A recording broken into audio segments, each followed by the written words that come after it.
Hey, Sammy, cabaret over, I take it? Carries on like this, it's only just beginning, I promise you. What's the problem?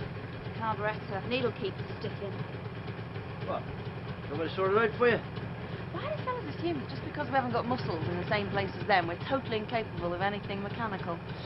Well, I'll tell you what, if you need a hand, you know where I am, all right? See ya. All right then, Faye, so what we're talking about here is you want those basins ripped out, you want that wall made good, replastered, tiled, yeah, everything. and then you want it decorated? Yeah, the whole thing. That's what I want the price for. Oh, fair play. Did you get that, Willie?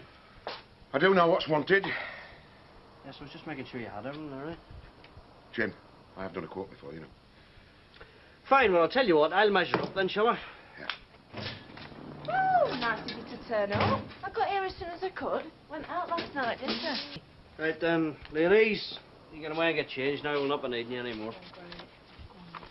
There's no chance of you maybe starting on Sunday? Sunday? Yeah. I don't really want to be closed any longer than I've got to be. Yeah, well, we'll get back to you. Right. Oh, yeah, I never thought of that.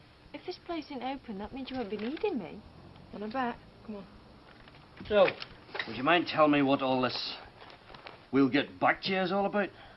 What I said? Well, what about me, Willie, eh? What about me, my Sundays? I don't mind working. Sundays aren't special. They're just the same as every other day to me, you know? Oh, I suppose, and I'll be definitely doing nothing else. Is that what you said? No, I don't mean that. If you've definitely got something to do, then it's totally different. Jim, will you stop trying to run my life for me, all right? Yeah, so you stop biting me head off. Everything I've said to you this morning, you've just snapped that off just like that. Now, what the hell's going on? It's not you. It's not you. I don't believe it. Maureen. Ha! The pair of yous have had a wee row, have you?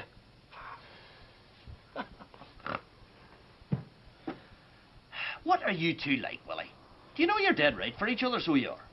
Oh, I was beginning to think that as well, lad. Right, okay. Well, whatever it is, kissy, makey uppy, go on. But it's not that easy, is it? Knowing that she's been with another fella. Maureen? Yeah, when I was away at the Christmas. Well, how do you know this, Willie? Because she told me. She told you? Nothing like an honest and frank confession for purifying the soul, is the soul, they say. Don't hope for me, I can tell you. I don't suppose you know who it is, do you? Yeah. Curly Watts. Curly Watts? I should catch yourself on if I was you, Willie. She's winding you up. No, she isn't. No, she isn't. He just happened to be there when I was away. And it wasn't the first time, neither. Maureen and Curly, you serious? Yeah, they'd done it before. Once before she married Oldsworth.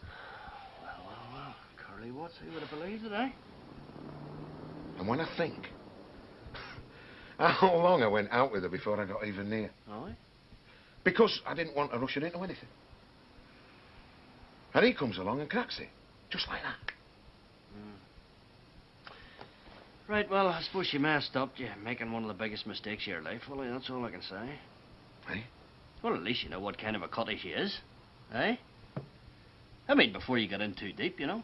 For let me tell you this, Willie, I wouldn't have been surprised at all if the former Mrs. Reginald Holdworth hadn't ended up being the new Mrs. Billy Webster. That's what it looked at from where I was standing, anyway. And where would you have been then, eh?